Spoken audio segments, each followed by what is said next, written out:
মনে হয় সবাই শোনে নাই। আমরা সবাই হযরত হাফিজ হুজুরের নাম শুনেছি তো? হাত তুলে কে কে শুনেছি? সবাই। হযরত হাফিজ হুজুর সম্পর্কে আমরা জানি একজন আল্লাহওয়ালা বুজুর্গ, এটা তো জানি নাকি?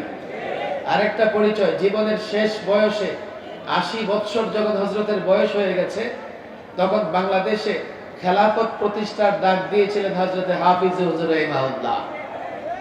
খেলাফত প্রতিষ্ঠার ডাক দেওয়ার পরে হযরত তওবার ডাক দিয়েছিলেন প্রচলিত রাজনৈতিক দল এবং নেতাদেরকে, তোমরা তওবা করো, তোমরাও খেলাফত প্রতিষ্ঠার জন্য চেষ্টা করো।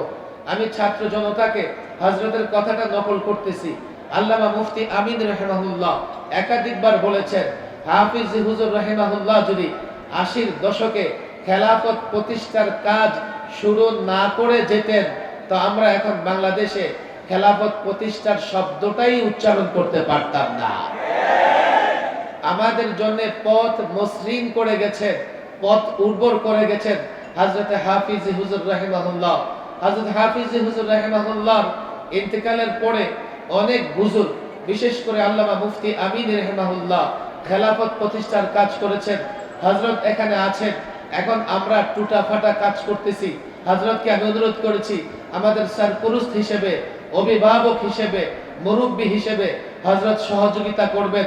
হযরত বলেছে, আমার তো এখন বয়স নাই, আমি রাজনৈতিক বক্তৃতা দিতে পারি না, তারপরেও যেখানে যাবার উপস্থিত হওয়ার আমি উপস্থিত হব ইনশাআল্লাহ। এই কথাটা সুসংবাদ হিসেবে তোমাদের বলে যায় ছাত্র জনতা, আমাদের মুরব্বীরা বয়সে মুরব্বী হয়ে গেছেন, কিন্তু ঈমানি চেতনায় এখনো বলিয়ান আছেন। কথা ঠিক না বেঠিক? খেলাফত প্রতিষ্ঠা করতেই হবে। এই ভূখণ্ড পেয়েছি আমরা ইসলামের জন্য, এই ভূখণ্ড পেয়েছি আমরা ইসলামের জন্য। ইসলাম, মুসলমান এই ভূখণ্ডের মালিক। যারা আমাদের মাথার উপরে সেকুলারিজম, ধর্মহীনতা চাপিয়ে দিতে চায়, আর যাদের ইসলাম ভালো লাগে না, তারা এদেশে থাকবার অধিকার রাখে না। আমি ছাত্র জনতাকে বলি, আমরা কিভাবে ইসলামের জন্য দেশটা পেয়েছি। শোনো শোনো, বুঝবার চেষ্টা করো। ৪৭-এ যখন ভারত স্বাধীন হয়, মুসলমান রাজনীতিবিদ, ওলামায়ে কেরাম তারা ভাবলেন মুসলমানদের জন্য আলাদা একটা ভূখণ্ড লাগবে, যেই ভূখণ্ডে মুসলমানেরা কোরআনী শাসন প্রতিষ্ঠা করবে। ওই চিন্তা, ওই সিদ্ধান্ত থেকেই পাকিস্তান নামের একটা রাষ্ট্র, পাকিস্তান নামের একটা রাষ্ট্র, একটা ভূখণ্ড আমরা পাই। বুঝবার চেষ্টা করো। না বুঝবার কারণে আমরা দেশের মালিক, অথচ ওরা আমাদেরকে মালিক কিংবা কর্মচারী মনে করে। এটা বুঝবার জন্য আমি তোমাদের অনুরোধ করছি, শোনো, শোনার চেষ্টা করো। যদি ইসলামের কারণে এই পাকিস্তান আমরা না পেতাম, তো পূর্ব পাকিস্তান, পশ্চিম পাকিস্তান একসঙ্গে একটা রাষ্ট্র হতে পারে না। পূর্ব পাকিস্তান থেকে পশ্চিম পাকিস্তানের দূরত্ব কমপক্ষে ২০০০ কিলোমিটার। ২০০০ কিলোমিটার ব্যবধানে দুইটা অংশ একটা রাষ্ট্র হতে পারে না। কেউ বলে না আমরা ভাষার কারণে পেয়েছি। কিভাবে ভাষার কারণে পেলাম? পাকিস্তানের ভাষা উর্দু আর আমাদের ভাষা বাংলা, আর ভাষার কারণে যদি আমরা ভূখণ্ড পেতাম, তো আমাদের ভাষা মিলে আসামের সঙ্গে কিংবা ক্যালকাটার সঙ্গে। বুঝবার চেষ্টা করো, ভাষার কারণে এই ভূখণ্ড পেলে আমরা হয়তো আসামের সঙ্গে থাকতাম, না হয় ক্যালকাটার সঙ্গে থাকতাম। আসামের সঙ্গে থেকে কিংবা ক্যালকাটার সঙ্গে থেকে আমরা দিল্লির অধীনস্থ থাকতাম, আমরা একটা স্বাধীন ভূখণ্ড পেতাম না। পাকিস্তান নামের একটা রাষ্ট্র হয়েছে, আর এই দুইটা অংশে একটা রাষ্ট্র হয়েছে বলে বাংলাদেশের জনতা জালেমের বিরুদ্ধে, বাংলাদেশের জনতা তাদের অধিকার আদায়ের জন্য পাকিস্তানের শাসক গোষ্ঠীর বিরুদ্ধে অস্ত্র ধরেছে, লড়াই করেছে। হ্যাঁ, আমরা ৭১-এ স্বাধীন হয়েছি, আমরা একটা ভূখণ্ড পরিপূর্ণভাবে নিজেদের করে পেয়েছি। আমি প্রায় বলি, তুমি যদি বাবার পরিচয় দিতে পারো, তুমি জারজ হওয়া থেকে বেঁচে যাবে, কিন্তু দাদার পরিচয় না দিতে পারলে বাবাকে জারজ হওয়া থেকে বাঁচাতে পারবে না। যারা শুধুমাত্র ৭১-এর কথা বলে, ৪৭-এর কথা, ৪৭-এর পরিচয় না দেয়, নিজেরা তো জারজ না, কিন্তু বাবাকে জারজ হওয়া থেকে বাঁচাতে পারবে না। এই ভূখণ্ড পেয়েছি ইসলামের কারণে। শোনো শোনো, ৭১-এ আমরা স্বাধীন হয়েছি, এই ভূখণ্ডটা বাংলাদেশ নামে একটা রাষ্ট্র হয়েছে। বুঝবার চেষ্টা করো, ৭১-এ স্বাধীন, ৭২-এ একটা সংবিধান প্রণয়ন হয়েছে। ৭২-এর সংবিধানে হঠাৎ করে এদেশের মানুষের উপরে চাপিয়ে দেওয়া হয়েছে সেকুলারিজম, ধর্ম নিরপেক্ষতা মতবাদ। আমি ধর্ম নিরপেক্ষতা মতবাদের ব্যাখ্যা আজকে করব না, এই দায়িত্ব ওলামাদের হাতে দিয়ে দেই, ছাত্রদের হাতে দিয়ে দেই। তোমরা কলেজ ইউনিভার্সিটির যারা আছো, তোমরা বুঝবার চেষ্টা করো, ধর্ম নিরপেক্ষতা প্রকৃতপক্ষে ধর্মহীনতা, আর প্রকৃতপক্ষে ধর্মহীনতা নয়, ইসলামহীনতা। মূলত এই রাষ্ট্রকে ইসলামহীন করবার জন্য ধর্ম নিরপেক্ষতা নিয়ে আসা হয়েছে সংবিধানে। আর তারা কি বলে ৭২-এর সংবিধান, ৭২-এর সংবিধান, ৭২-এর সংবিধান বলে বলে ওই ধর্ম নিরপেক্ষতাকে আবার নিয়ে এসছে, আবার সেটাকে টিকিয়ে রাখতে চায়। আমি তো পরিষ্কার বলি, ৪৭ ভূখণ্ড পেয়েছে ইসলামের জন্য, ৫২-এর ভাষা আন্দোলন হয়েছে, সেখানে সেকুলারিজম ধর্ম নিরপেক্ষতার কথা ছিল না। ৬ দফার আন্দোলনে ধর্ম নিরপেক্ষতার কথা ছিল না। ৬৯-এর গণ অভ্যুত্থানে ধর্ম নিরপেক্ষতার কথা ছিল না। ৭১-এর মুক্তিযুদ্ধে ধর্ম নিরপেক্ষতার কথা ছিল না। যারা এদেশের হয়ে লড়াই করেছে, যারা এদেশের হয়ে যুদ্ধ করেছে, হতে পারে আমল দুর্বল, ঈমান দুর্বল, একটা মুক্তিযোদ্ধাও ধর্ম নিরপেক্ষতার জন্য লড়াই করে নাই। যারাই লড়াই করেছে, সংগ্রাম করেছে, দেশকে স্বাধীন করেছে, আল্লাহর নামে লড়াই করেছে, ইনশাআল্লাহ বলে লড়াই করেছে, আল্লাহর কসম করে বলি, বাংলাদেশিদের বিরুদ্ধে, মুসলমানদের বিরুদ্ধে সবচাইতে বড় ষড়যন্ত্র ছিল ৭২-এর সংবিধানে সেকুলারিজম নিয়ে আসা। ছাত্র জনতা বুঝবার চেষ্টা করো, লম্বা কথা আমি বলতে পারবো না, মেহমান আরো আছে। ৭২-এর সংবিধানে সেকুলারিজম নিয়ে এসে ইসলাম উৎখাতের ষড়যন্ত্র করা হয়েছে।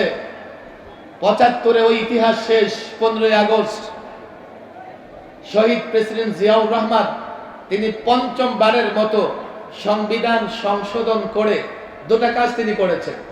এক, বিসমিল্লাহির রহমানির রহিম। ২, আল্লাহর উপর আস্থা বিশ্বাস। আর এর পাশাপাশি সেকুলারিজম বাদ দিয়েছেন।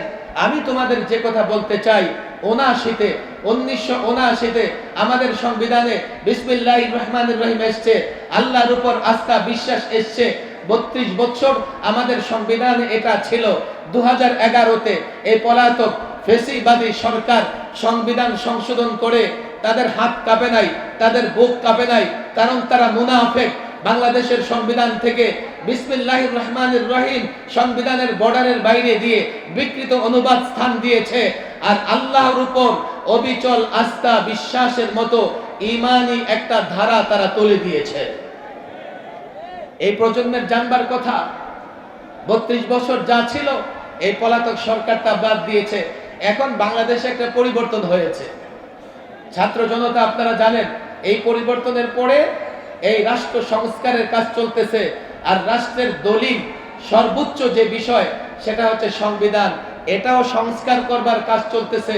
আমরাও সহযোগিতা করেছি, একথা আমরা পরিষ্কার বলেছি যে এই সংবিধানে বিসমিল্লাহির রহমানির রহিম নিয়ে আসতে হবে, এই সংবিধানে আবারও আল্লাহর উপর আস্থা বিশ্বাস নিয়ে আসতে হবে। আরো কিছু কথা বলেছি। হযরত এখানে আছেন আল্লামা মুফতি আমিন রাহিমাহুল্লাহ, পাকিস্তানের সংবিধান সম্পর্কে বলতেন, পাকিস্তানের সংবিধানে যদি একটা কথা লাগিয়ে দেওয়া হয় আমরা এটাকে ইসলামী সংবিধান বলবো। এই ছাত্র জনতা ইতিহাস পড়ো, 47-এ এই পাকিস্তান নামের একটা মুসলিম রাষ্ট্র গঠিত হবার পরে আলেম ওলামাদের একটাই দাবি ছিল, পাকিস্তানের সংবিধান হবে কোরআন, ইসলামী সংবিধান রচনা করতে হবে। 47-এর পরে মুসলমানদের নেতা যারা শাসক গোষ্ঠী, তারা সংবিধান কোরআনের আলোকে রচনা করে নাই, বরং একবার তারা এই মুসলমানদের দাবিকে প্রত্যাখ্যান করবার জন্য বলে দিল, আপনারা একযোগ হয়ে সংবিধানের জন্য প্রস্তাবনা পেশ করেন। আল্লামা মুফতি আমিন রাহিমাহুল্লাহ একাধিকবার বলেছেন, বাংলাদেশের সমস্ত পাকিস্তানের সকল ওলামায়ে কেরাম মিলে 22 দফা সংবিধান সংশোধনের প্রস্তাব দিয়েছিলেন, কিন্তু এই শাসক গোষ্ঠী পাকিস্তানের মানে নাই। আল্লামা মুফতি আমিন রাহিমাহুল্লাহ বলতেন, একটা ধারা লাগায় দাও। সেই কি ধারা? সেই ধারা হচ্ছে এই সংবিধানের যেখানে যা কিছু থাকুক না কেন, কোরআন সুন্নাহর সঙ্গে সাংঘর্ষিক কোনো কিছু গ্রহণযোগ্য হবে না। আমি আল্লামা মুফতি আমিন রাহিমাহুল্লাহর সুর ধরে আমি সংবিধান সংস্কার কমিশনকে বলেছি, আপনারা একটা কাজ করবেন, এই সংবিধানের কোথাও এই কথাটা উল্লেখ করে দেবেন। তারা বলে কি হুজুর এটা কি করে সম্ভব? আমি বলি কেন সম্ভব নয়? প্রত্যেকটা রাজনৈতিক দল নির্বাচনের আগে তাদের নির্বাচনী ইশতিহার ঘোষণা করে, নির্বাচনের ইশতিহারে একটা কথা কিন্তু পরিষ্কার বলে যে আমার দল ক্ষমতায় গেলে কোরআন সুন্নাহ বিরোধী আইন করা হবে না, বলে কি বলে না? তাহলে এদেশের প্রত্যেকটা রাজনৈতিক ব্যক্তিত্ব দল একমত যে তারা কোরআন সুন্নাহ বিরোধী করবে না। এর মানে কোরআন সুন্নাহ বিরোধী কোনো কিছু করা হলে গ্রহণযোগ্য হবে না। যে কথায় রাজনৈতিক দলগুলো একমত সেটাই তো সংবিধানে থাকবে। কথা ঠিক না ঠিক? আমি আরেকটা কথা বলেছি, শেষ নবী, আখির নবী মুহাম্মদ আরবি বিশ্ব নবী সাল্লাল্লাহু আলাইহি ওয়াসাল্লাম, তার সম্পর্কে যারা কটূক্তি করবে এই কটূক্তি হবে সর্বোচ্চ অপরাধ। আমারে বলে কি এটা তো আমরা বিশ্বাস করি, কিন্তু সংবিধানে আসার দরকার আছে। আমি বললাম সেকুলারিজম যারা বিশ্বাস করে তাদের জন্য তো সেকুলারিজম সংসদে সংবিধানে আসার দরকার আছে। আমাদেরটা আসলে সমস্যা, তাদেরটা আসলে সমস্যা না। অনেক কথা এই ছাত্র জনতার কাছে আমি আসলে ভিন্ন একটা বিষয় আলোচনা করবার জন্য আজকে আমি সংবিধান নিয়ে আলোচনা করব না, হাতে সময়ও নাই। তবে একটা বিষয় নিয়ে আমি আলোচনা করবার জন্য কোরআনে কারীমের একটা আয়াত আমি তেলাওয়াত করেছি। বর্তমান বিশ্বে মুসলিম কান্ট্রিতেও অমুসলিম কান্ট্রিতেও সবচাইতে মজলুম একটা শব্দ, মজলুম একটা লফজ, সেটা হচ্ছে জিহাদ। একটু মনোযোগ দিয়ে শুনতে হবে। জিহাদ নিয়ে বাড়াবাড়ি এবং জিহাদ নিয়ে ছাড়াছাড়ি, জিহাদ শব্দের ভুল ব্যাখ্যা, জিহাদ শব্দের নানা ধরনের ব্যাখ্যা দাঁড় করিয়ে এই শব্দটাকে যেভাবে আবেদন ছাড়া আবেদন হারা করবার চেষ্টা করা হচ্ছে, আবার অন্যদিকে এই শব্দটাকে জঙ্গি উগ্রবাদী প্রমাণ করবার জন্য পশ্চিমারা উঠে পড়ে লেগেছে। এখন তো তারা ডাইরেক্ট বলে, আগে তো ইনডাইরেক্ট বলতো, এখন বলে কি জিহাদিস্ট গ্রেফতার, জিহাদিস্টরা সন্ত্রাসী হামলা চালিয়েছে, জিহাদিস্টরা এ কাজ করেছে ও কাজ করেছে। আমি 3 মেয়াদে এই ফ্যাসিস্ট সরকারের আমলে 3 মেয়াদে আল্লামা মুফতি আমিন রাহিমাহুল্লাহর নেতৃত্বে আন্দোলন করতে গিয়া 11তে এবং হেফাজতের আন্দোলন করতে গিয়ে 13-14, এবার মোদি বিরোধী মূর্তি বিরোধী আন্দোলন করতে গিয়ে 21-22-23-এর একটা অংশ সরকারি মেহমানখানায় ছিলাম। আমি জেলখানায়, বিশেষ করে কাশিমপুর হাই সিকিউরিটিতে যত ব্যক্তি আছে, জঙ্গি সংগঠন হোক আর জিহাদি সংগঠন হোক, সন্ত্রাসী সংগঠন হোক আর রাজনৈতিক দলের নেতা নেতৃবৃন্দ হোক, সবার সঙ্গে আমার সাক্ষাৎ হয়েছে। আমি দেখেছি কাশিমপুর হাই সিকিউরিটিতে একটা ভবন আছে যেখানে ওই জিহাদিস্টদের ধরে ধরে বন্দী করা হয়, এমনকি সেখানে হেফজখানার ছাত্রও আছে। জিহাদ শব্দটা একটা মজলুম শব্দ। তারা এই শব্দটার ব্যাখ্যায় সন্ত্রাস কিংবা জঙ্গিবাদকে দাঁড় করাতে চায়। এক্ষেত্রে দুটা দিক আমাদের মনে রাখতে হবে। পশ্চিমারা জিহাদকে যেভাবে ব্যাখ্যা করে, ডিফাইন করে, আমার বাংলাদেশের বুদ্ধিজীবীরাও সেভাবে করার চেষ্টা করতেছে। কেন রে ভাই? জিহাদ শব্দের অর্থ হচ্ছে যুদ্ধ। কথা ঠিক না বেঠিক? যুদ্ধ কি বৈধ না অবৈধ? কোনো সন্দেহ আছে? যুদ্ধ যদি বৈধ না হইতো রাষ্ট্রগুলো সেনাবাহিনী কেন পালে? রাষ্ট্রগুলো অস্ত্র কেন কিনে? আর যে রাষ্ট্রের হাতে যত অত্যাধুনিক অস্ত্র, সে তত বেশি মাতাব্বরি কি করে করে? তাহলে বোঝা গেল যুদ্ধ বৈধ। তো যুদ্ধ যদি বৈধ হয়, জিহাদ অবৈধ কেন হবে? যুদ্ধ যদি সন্ত্রাস না হয়, জিহাদকে সন্ত্রাস কেন বলা হবে? কথা ঠিক না বেঠিক? তারা বলবে কি, হুজুর তো আপনারা যুদ্ধ বলেন, জিহাদ কেন বলেন? বুঝবার চেষ্টা করো। আপনারা যুদ্ধ শব্দ ব্যবহার করলেই তো হয়, জিহাদ শব্দ ব্যবহার করা ছেড়ে দেন, আপনাদের জঙ্গি বলবে না। দেখো, তোমরা গত 16 বছরে যে স্লোগান দিতে পারোনি, কলেজ ইউনিভার্সিটির ছেলেরা সেই স্লোগান দেখিয়ে দিয়েছে। কি সেটা? পা চাটলে সঙ্গী আর না চাটলে জঙ্গি। আবার তাদের হাতে একটা মেশিন ছিল, তাদের মানলে আপনি এই মেশিনে ঢুকে আপনাকে মুক্তিযোদ্ধা বানিয়ে ফেলবে। আর তাদেরকে মানবেন না তো আপনাকে তারা উপাধি দিয়ে দিবে রাজাকার। কথা ঠিক না বেঠিক? একটু বুঝবার চেষ্টা করো। অনেক মিডিয়া এখানে আছে, শিক্ষিত সমাজ আছে, মাদ্রাসার ছাত্ররা তোমরাও এখানে আছো। যুদ্ধ বৈধ, জিহাদও বৈধ, কিন্তু আমি জিহাদ বলবো, আমি যুদ্ধ বলবো না। অনেক লম্বা কথা বলতে হবে এই বিষয় ব্যাখ্যা করবার জন্য, আমি লম্বা কথায় যাব না। আমি যুদ্ধ কেন বলবো না? যুদ্ধ তো তোমরা করো, ওয়ার তো তোমরা করো। তোমাদের যুদ্ধগুলোর একটা চিত্র সামনে রাখো। জেনেভা কনভেনশনে অনেক নীতিমালায় পশ্চিমা রাষ্ট্রগুলো স্বাক্ষর করেছে। তারপরেও কিন্তু যুদ্ধের নামে সন্ত্রাস বন্ধ হয় নাই। তোমাদের যুদ্ধ ইসলামের যুদ্ধ, দুইটা দুই পাশে রেখে কম্পেয়ার করো, তুলনা করো। তোমরা যুদ্ধ করতেছো, আমেরিকা যুদ্ধ করতেছে, ভারত যুদ্ধ করতেছে, রাশিয়া যুদ্ধ করতেছে, চায়না যুদ্ধ করতেছে। এই যুদ্ধগুলো দেখো, তারা যতই জেনেভা কনভেনশনে নীতিমালা পাশ করুক না কেন, তাদের যুদ্ধে নারী নিরাপদ নয়, তাদের যুদ্ধে শিশু নিরাপদ নয়, তাদের যুদ্ধে অযোদ্ধারা নিরাপদ নয়, তাদের যুদ্ধে আবাসিক এলাকার লোকজন নিরাপদ নয়, তাদের যুদ্ধে হাসপাতাল নিরাপদ নয়। ইসরায়েলিরা হামাসের বিরুদ্ধে যুদ্ধ করতেছে, হামাস তাদের বিরুদ্ধে যুদ্ধ করতেছে। করো, সমস্যা কি? কিন্তু ইসরায়েলিরা এখন পর্যন্ত হাজার হাজার শিশু হত্যা করেছে, নারী হত্যা করেছে। এটা হচ্ছে তোমাদের যুদ্ধ। তোমরা হাসপাতালে বোমা মেরে, সিরিয়ায় হচ্ছে হাসপাতালে বোমা মেরে রোগী পর্যন্ত খতম করে ফেলো। তোমাদের হাতে রোগী নিরাপদ নয়, তোমাদের হাতে নারী নিরাপদ নয়। এগুলো তোমাদের যুদ্ধ, এগুলো যুদ্ধ। একদিকে যুদ্ধ, আরেক দিকে সন্ত্রাস, একদিকে যুদ্ধ, আরেক দিকে সাম্রাজ্যবাদী শক্তিরা তাদের সাম্রাজ্য বিস্তৃত ঘটাবার জন্য এই কাজগুলো করে। অন্যদিকে জিহাদ রাখো, রাসূলুল্লাহর জিহাদ দেখো। রাসূলুল্লাহ নিজে 27টা জিহাদে, 27টা যুদ্ধে অংশগ্রহণ করেছেন। আল্লাহর কসম করে বলি, বদর থেকে নিয়ে এই পর্যন্ত মুসলিম শাসক মুজাহিদরা যেখানে লড়াই করেছে, নারী নিরাপদ, শিশু নিরাপদ। তোমাদের হাতে নারী নিরাপদ নয়। আমেরিকান ফৌজ ইরাকে হাজার হাজার নারী ধর্ষণ করেছে। তোমাদের চেষ্টা হচ্ছে নারী ধর্ষণ, তোমাদের চেষ্টা হচ্ছে মানুষ হত্যা, মানবতা হত্যা, মানব অধিকার ধ্বংস করা। আল্লাহর কসম করে বলি, ইসলাম সুন্দর, ইসলামের ইবাদত সুন্দর, ইসলামের মুআমালাত সুন্দর, ইসলামী সিয়াসত সুন্দর, ইসলামী খেলাফত সুন্দর, ইসলামের জিহাদ সুন্দর। তোমরা নোংরা, তোমাদের যুদ্ধ নোংরা, তোমাদের নীতিমালা নোংরা। এজন্যই আমরা জিহাদকে জিহাদ বলবো, যুদ্ধ বলতে পারবো না।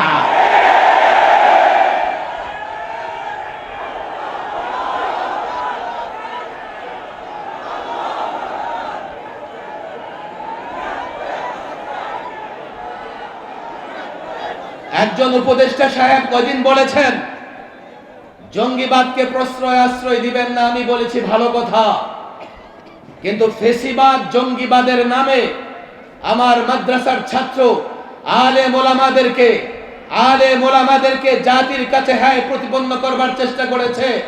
আমাদের ভয়ের জায়গা এটা, আবারও যেন জঙ্গিবাদের নামে কোনো মাদ্রাসা ছাত্রকে গ্রেফতার করা না হয়। আমি যে আয়াত তেলাওয়াত করেছি, উযিনা লিল্লাযীনা ইউকাতালুনা বিআন্নাহুম যুলিমু, আল্লাহ জিহাদের অনুমতি কেন দিয়েছেন? আমাদের সামনে ইতিহাস আছে, সিরাত আছে। মক্কাতুল মুকাররমায় এক এক মুসলমানের উপরে কতটা টর্চার করা হয়েছে, কতটা নির্যাতন করা হয়েছে। বেলালে হাবশী থেকে সুমাইয়া পর্যন্ত এক একজনের উপরে কতটা নির্মম টর্চার করা হয়েছে। শেষ পর্যন্ত রাসূল আরবি মুহাম্মদ সাল্লাল্লাহু আলাইহি ওয়াসাল্লাম তিনিও মক্কায় থাকতে পারেন নাই, মদিনায় চলে গেছেন। এরপরে আল্লাহ তাবারক ওয়া তাআলা মদিনা রাষ্ট্রের নিরাপত্তা, মুসলমানদের নিরাপত্তা, মুসলমানদের ইজ্জত আবরু নিরাপত্তার জন্য জিহাদের বিধান দিয়েছেন। এর মানে স্পষ্ট, বিআন্নাহুম যুলিমু। জিহাদ কি জিনিস? জিহাদ হচ্ছে মাজলুমের, জালেমের বিরুদ্ধে প্রতিরোধ যুদ্ধ। জিহাদ হচ্ছে মাজলুমের, জালেম থেকে অধিকারের যুদ্ধ। জিহাদ হচ্ছে মুসলিম রাষ্ট্র সুরক্ষার যুদ্ধ। জিহাদ হচ্ছে মা বোনদের ইজ্জত রক্ষার যুদ্ধ। জিহাদ হচ্ছে সন্ত্রাস দমনের যুদ্ধ। পশ্চিমারা এই জিহাদি চেতনাকে ধ্বংস করবার জন্য জিহাদিস্ট, ইসলামী জঙ্গিবাদ, ইসলামী সন্ত্রাসবাদ এগুলো বলে চিৎকার করে। আল্লাহর কসম, আমি তো বলেছি তালেবানদের বিরুদ্ধে তারা সেই ভাষায় চিৎকার করেছে। আর যখন তালেবানরা প্রতিরোধ যুদ্ধে চূড়ান্ত পর্যায়ে উপনীত হয়েছে, গামছা লুঙ্গি নিয়ে তারা পালাবার পথ খুঁজে পায় না। ইসলামের জিহাদ পবিত্র। আল্লাহর কসম করে বলি, ইসলামের জিহাদ হচ্ছে মানব অধিকার রক্ষা করবার জন্য যুদ্ধ। ইসলামের জিহাদ হচ্ছে নারীর সম্ভ্রম রক্ষা করবার জন্য। আল্লাহর কসম করে বলি, আমরা যখন যুদ্ধের কথা বলি, আমরা যখন জিহাদের কথা বলি, দেশ প্রেমিক হয়ে থাকলে, মুসলমান হয়ে থাকলে তোমাদের ভয়ের কোনো কারণ নাই। এই মাদারেসে কওমিয়ার ছাত্র, শিক্ষক, টুপি দাড়িওয়ালা জিহাদের চেতনা এই জন্যই লালন করে কখনো যদি আমার ভূখণ্ড আক্রান্ত হয়, আমার ইসলাম আক্রান্ত হয়, আল্লাহর কসম করে বলি সর্বাগ্রে যারা জিহাদি চেতনায় ময়দানে ঝাঁপিয়ে পড়বে মাদ্রাসা কওমিয়ার ছাত্র শিক্ষক কুফি দাড়িওয়ালারা।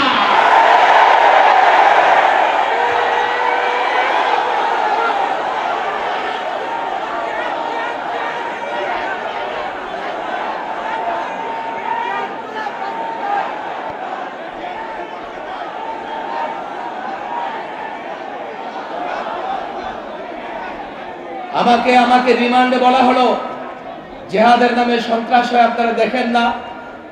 আমি বললাম গণতন্ত্রের নামে ফেসিবাদ হয় এটা তোমরা দেখো না? গণতন্ত্রের নামে কেউ যদি ফেসিবাদ কায়েম করে তোমরা তো গণতন্ত্রকে দোষারোপ করো না।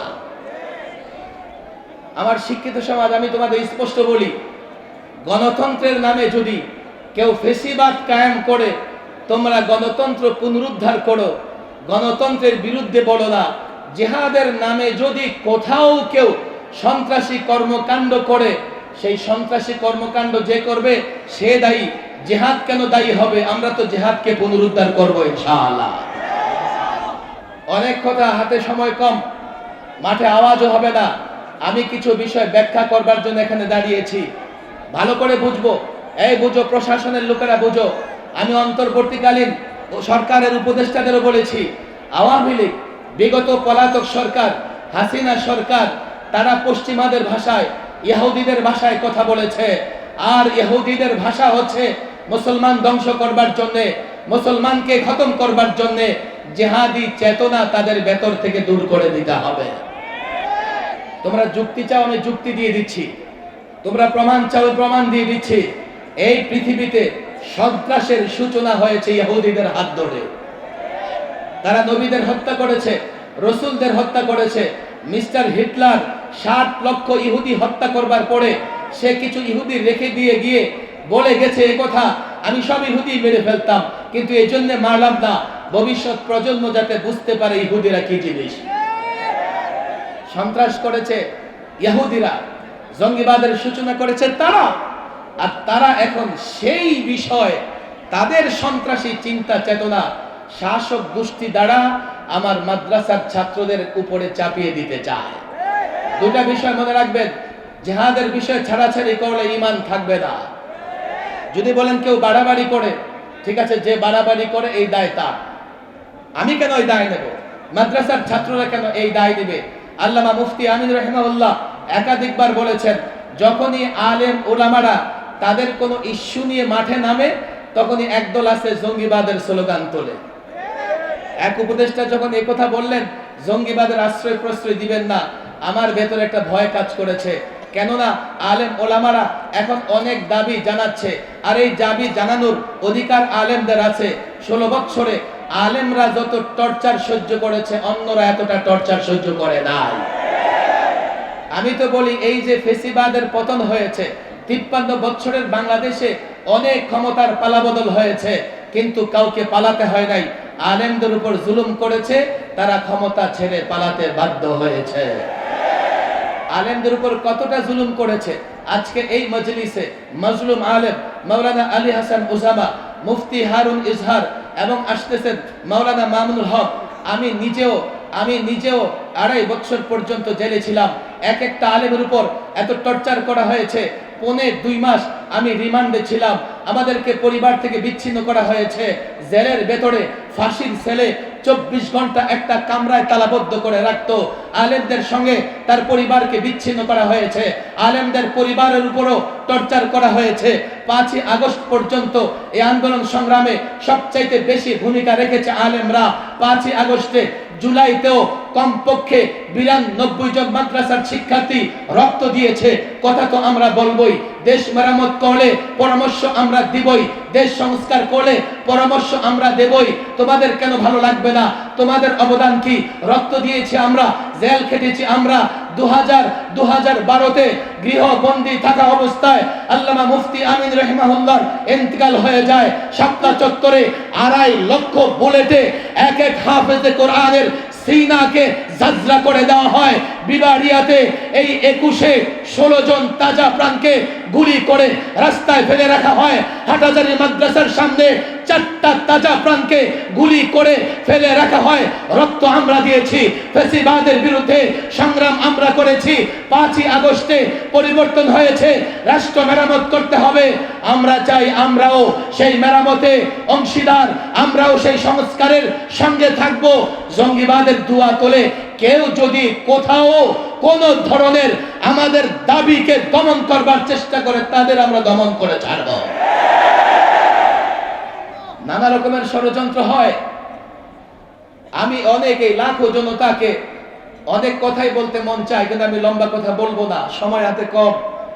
হযরত এখানে আছেন, দেখো জিহাদ বিষয়ে তোমাদের ধারণা স্পষ্ট থাকা চাই। জিহাদকে তারা সন্ত্রাস বলবে বটে। আমি তালেবানদের পক্ষে কথা বলবার কারণে আরো 1 সপ্তাহ বেশি রিমান্ডে ছিলাম। আপনি তালেবানদের পক্ষে কথা বলেন, আর দেখো এখন বাংলাদেশ চালাইতেছে তালেবান সরকার। বাংলাদেশ চালাইতেছে কোন সরকার? আরে কোনো সন্দেহ আছে? তালেবান মানে কি? আরে তালেবান মানে কি? আফগানিস্তানে ছাত্ররা বিপ্লব ঘটিয়ে যখন সরকার কায়েম করেছে, তো আফগানের সরকারকে বলা হয়েছে তালেবান সরকার। বাংলাদেশে এই অভ্যুত্থানের পেছনে ভূমিকা রেখেছে ছাত্র সমাজ। কথা ঠিক না বেঠিক? ছাত্র সমাজ ভূমিকা রেখে তাদের 3 জন উপদেষ্টাও আছে। তারা ডক্টর মোহাম্মদ ইউনূস সাহেবকে এনে অন্তর্বর্তীকালীন সরকার গঠন করেছে। আফগানিস্তানের ভাষায় বলতে গেলে বলতে হবে বাংলাদেশেও আছে তালেবান সরকার। কথা ঠিক না বেঠিক? জিহাদের নামে ছাড়াছাড়ি কোনোভাবে জাতির কল্যাণ আসবে না। বলবেন জিহাদের নামে বাড়াবাড়ি হয়, এর পেছনে ইহুদিদের অর্থায়ন আছে।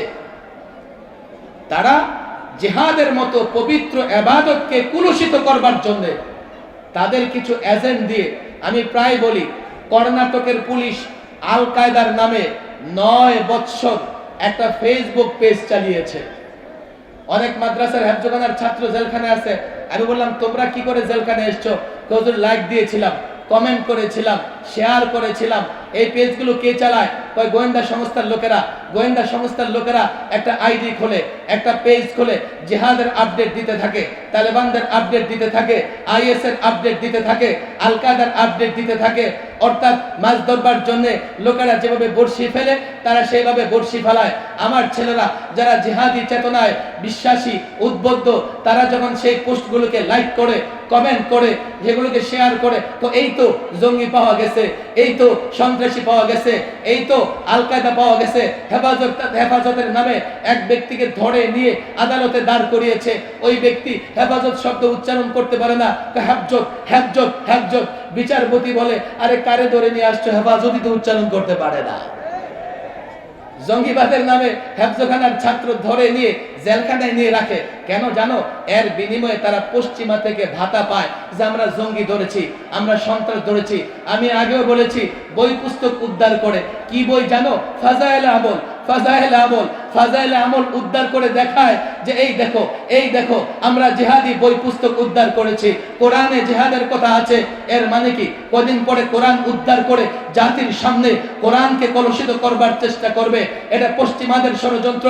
বুঝতে হবে জিহাদের সঠিক ব্যাখ্যা জাতির সামনে দিতে পারলে এটা যৌক্তিক, এটা ন্যায়, এটা ইনসাফের, এটা সন্ত্রাসের বিরুদ্ধে কোনো সন্দেহ নাই। আর জিহাদকে যদি কেউ ভুল পথে নিয়ে যায়, জিহাদের নামে সন্ত্রাসী কর্মকাণ্ড চালায়, আমি পরিষ্কার বলছি এর পেছনে ইহুদি, নাসারা, পৌত্তলিক, ভারতের গোয়েন্দা সংস্থা দায়ী।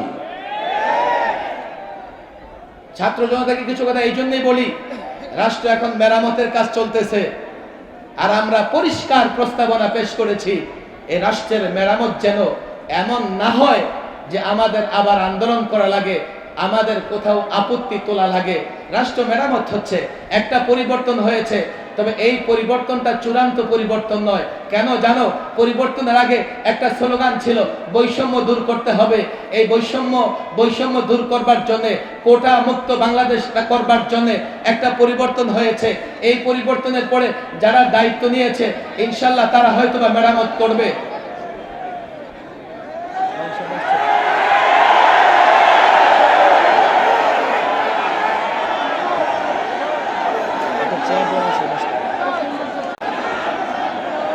একটা তাকবীর দিয়ে দাও, তাকবীর দিয়ে দাও, একটা তাকবীর দিয়ে দাও।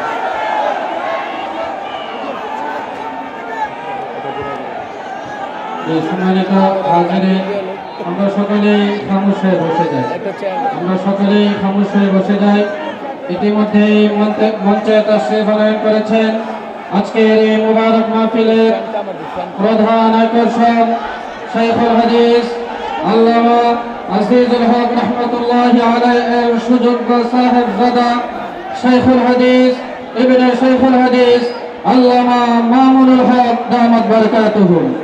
আল্লামা মামুনুল হক দামাত বারাকাতুহু। আমরা সকলেই খামোশ হয়ে বসে যাই। ইনশাআল্লাহ কিছুক্ষণ পরে হযরতের বয়ান শুরু হবে। আমরা আমরা এটা বন্ধ করছি। আমরা আলোচনার পরিবেশ তৈরি করি, বসি বসি, আওয়াজ না করি, আলোচনা শোনার পরিবেশ তৈরি করি। মাওলানা মামুনুল হক সাহেব চলে আসছেন, আমার কথাও শেষ দিকে। আমরা আলোচনা শোনার পরিবেশ তৈরি করি, অর্থাৎ কোথাও আওয়াজ না করি, একজন আরেকজনকে চুপ শব্দ পর্যন্ত বলবো না, একেবারে চুপ থাকি, একেবারে চুপ থাকি। মাওলানা মামুনুল হক সাহেব এখানে চলে আসছেন, অনেক লম্বা বক্তৃতা তিনি করবেন। এই যে পরিবর্তন হয়েছে, এই পরিবর্তনটা দরকার ছিল, কথা ঠিক না বেঠিক? এই পরিবর্তনটার দরকার ছিল কি ছিল না? মাওলানা মামুনুল হক সাহেবকে আপনারা দেখেন নাই? হ্যাঁ, বসো বসো, কেউ দাঁড়িয়ে থাকবে না। মাওলানা মামুনুল হক সাহেব সহ আলেমদেরকে জাতির কাছে হ্যাঁ প্রতিপন্ন করবার জন্য হাতকড়া, পায়ে ডান্ডা বেরি, মাথায় হেলমেট আর বুকে বুলেট প্রুফ জ্যাকেট পরিয়ে বারবার আদালতে তোলা হয়েছে, কথা ঠিক না বেঠে? মূলত আলেমদেরকে জাতির কাছে হ্যাঁ প্রতিপন্ন করে জাতি থেকে বিচ্ছিন্ন করবার চেষ্টা করেছিল হাসিনা সরকার। আলেমরা কি বিচ্ছিন্ন হয়েছে না জাতির কাছে প্রিয় হয়েছে? আমি একটা কথা প্রায় বলি, দেখো আমাকে একদিন ডান্ডা বেড়ি, হাত করা, হেলমেট, বুলেট প্রুফ জ্যাকেট পরিয়ে আদালতে তুলেছে। আমি আমার ওই যে ওই হেলমেটের ফাঁকি দিয়ে দেখতেছি আইনজীবীরা চোখের পানি ফেলতেছে, আর তাদেরকে দেখো আদালতে যখন তোলা হয় লোকেরা পচা ডিম নিক্ষেপ করে। দুনিয়াতে তাদের এই পরিণতি, মরার পর একটা বাকি আছে, কথা ঠিক না বেঠিক? আরেকটা পরিবর্তন বাংলাদেশে লাগবে, লাগবে কি লাগবে না? সেই পরিবর্তনের আগে একটা লক্ষ্য ঠিক করতে হবে। সেটা কি? সেই পরিবর্তনের পরে আমরা রাসূলুল্লাহর আদর্শ প্রতিষ্ঠা করব, আমরা কোরআন সুন্নাহ প্রতিষ্ঠা করব। এই ছাত্র জনতা, এই যুবকরা ভালো করে শোনো, আমরা যদি টার্গেট ফিক্সড করতে পারি এবং সেই পরিবর্তনের আগে জাতির যুবককে ইসলাম বুঝাইতে পারি, জাতির কৃষককে ইসলাম বুঝাইতে পারি, জাতির ব্যবসায়ীকে ইসলাম বুঝাতে পারি, জাতির আইন শৃঙ্খলায় নিয়োজিত যারা তাদেরকে ইসলাম বুঝাতে পারি। আমি তো ক্লিয়ার বলি, পৃথিবীতে কোনো শিক্ষিত থাকলে আমার সামনে আসো, আমি স্পষ্ট বলি, ইসলাম শান্তির ধর্ম, ইসলাম ন্যায়ের ধর্ম, ইসলাম ইনসাফের ধর্ম, ইসলাম মানবাধিকারের ধর্ম, ইসলাম ইসলাম বিজয়ের ধর্ম। আল্লাহর কসম করে বলি, ইসলামে কোনো বৈষম্য নাই, ইসলামে কোনো অশান্তি নাই, ইসলামে কোনো পরাজয় নাই। ন্যায়ের ধর্ম, ইনসাফের ধর্ম, মানবাধিকারের ধর্ম, মানবাধিকারের ধর্ম। ইসলাম এই কথা যদি জাতিকে বুঝাতে পারো, এই কথা যদি জাতির ব্যবসায়ীকে বুঝাতে পারো, আল্লাহর কসম ব্যবসা করো, ইসলাম মেনে করলে দুনিয়াতেও কল্যাণ, আখিরাতেও কল্যাণ। চাকরি করো, দুনিয়াতে কল্যাণ, আখিরাতে কল্যাণ। রাজনীতি করতে চাও, করো, আল্লাহর কসম করে বলি, ইসলাম মেনে যদি রাজনীতি করো, ইসলাম মেনে যদি রাষ্ট্র চালাও, এই 53 বছরের বাংলাদেশে আমরা দেখেছি যারাই ক্ষমতায় এসেছে, যারাই রাজনীতি করেছে, কেউ ভারতের গোলামি করেছে, কেউ পশ্চিমাদের গোলামি করেছে। আল্লাহর কসম 53 বছর নয়, 1000 বছর, 56,000 বর্গ মাইলের বাংলাদেশ নয়, অর্ধ পৃথিবী আমরা, আমাদের পূর্বপুরুষ মুসলমান শাসকরা অর্ধ পৃথিবী শাসন করেছে। মুসলিমরা যখন শাসন করেছে, গোটা পৃথিবী নত জানু থেকেছে। এ বাংলাদেশের যুবক গ্রান্টি দিয়ে বলে যায়, ইসলাম ধরো, ইসলাম মানো, ইসলাম মানে যদি রাজনীতি করতে পারো, 56,000 বর্গ মাইলের বাংলাদেশ নয়, গোটা পৃথিবীর নেতৃত্ব দিতে পারবে। ওই ইসলাম প্রতিষ্ঠার জন্য আরেকটা পরিবর্তন লাগবে। এবারের পরিবর্তনে 2000 ছাত্র জনতা রক্ত দিয়েছে। জাতিকে যদি ইসলাম বুঝাতে পারো, আল্লাহর কসম এই জাতির সন্তানেরা যদি নিজ জায়গা থেকে ইসলামের পক্ষে আওয়াজ উঠায়, এই বাংলাদেশে বিনা রক্তপাতে ইসলাম প্রতিষ্ঠিত হবে ইনশাআল্লাহ।